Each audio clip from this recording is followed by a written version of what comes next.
أشهد أن محمدًا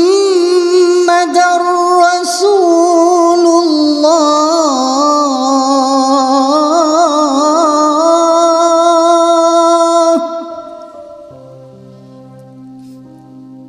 أشهد أن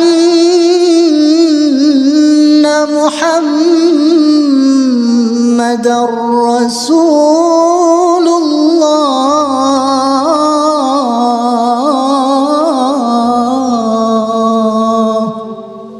في مسابقة عطرة كل من فيها رابح، كيف لا والتنافس بها على رفع اسم الله. التنافس الآن بين المؤذنين، والمشارك الأول من إندونيسيا يعشق اللغة العربية ويأمل أن يورثها لأبنائه. أنا أصل من إندونيسيا، والآن أنا مؤذنا في ماليزيا. أغلى ما عندي هم أولادي. أريد أن أعلمه اللغة العربية، لأن اللغة العربية لغة القرآن. الولد الأول أعلمه الأذان. أشكر الله عز وجل أن يجعله مؤذنا في المستقبل. Jika abang ingin berhasil, maka bekerja keraslah. Allah pasti akan menganugerahkan kepadamu. Allahu Akbar, Allahu Akbar. Allahu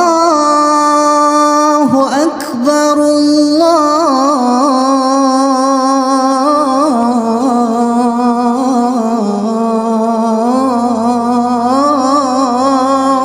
Akbar. أشهد أن لا إله إلا الله.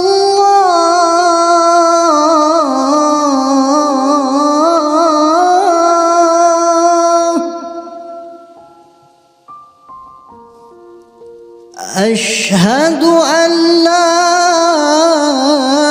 إله إلا الله.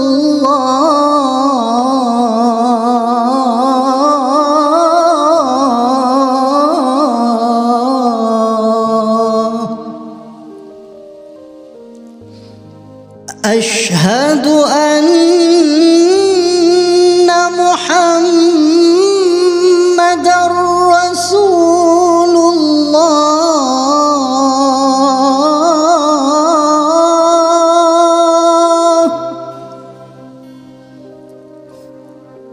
أشهد أن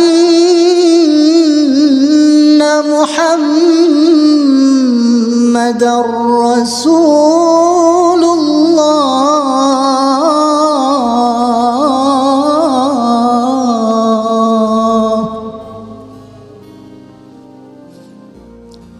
حي على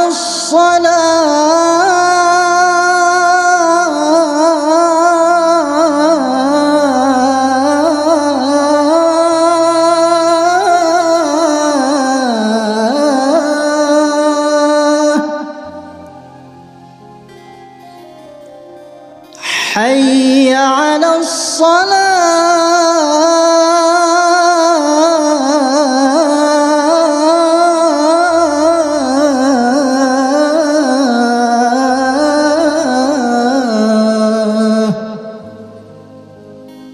حي على الفلاح.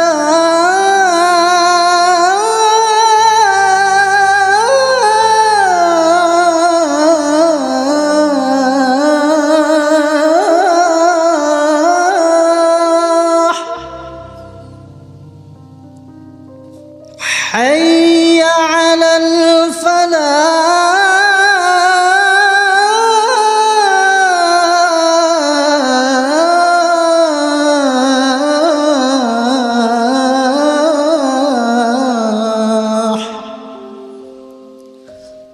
الله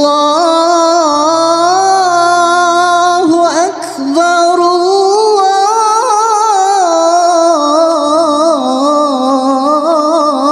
الله أكبر. لا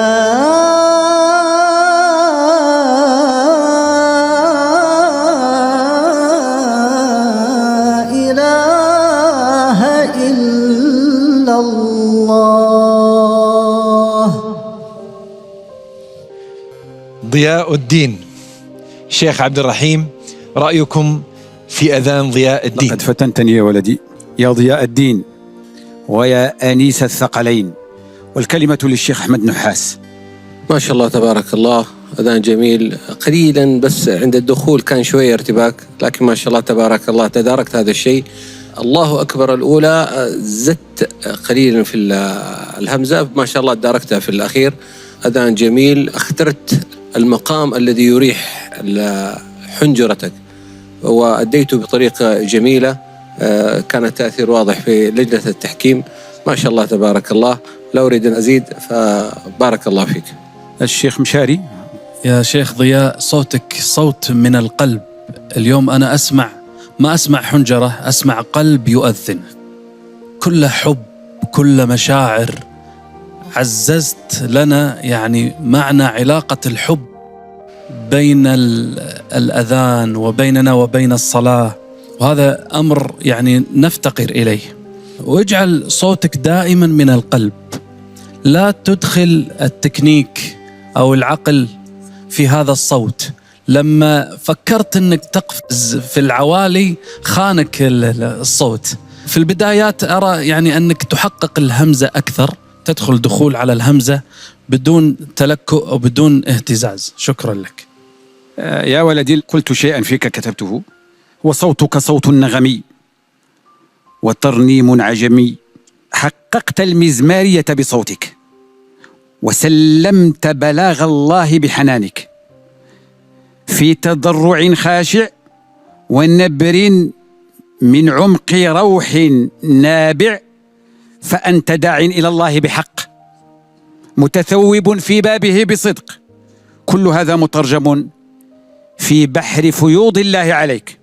فاحرص يا ولدي على الكمال، بألا تعلو بصوتك إلى ما ليس له في طبقتك نوال، وعلى الله قصد السبيل. شكرا أعضاء لجنة التحكيم. شكرا ضياء الدين. المتسابق الثاني من أفغانستان، غاب والده يوما عن المسجد فمثله خيرة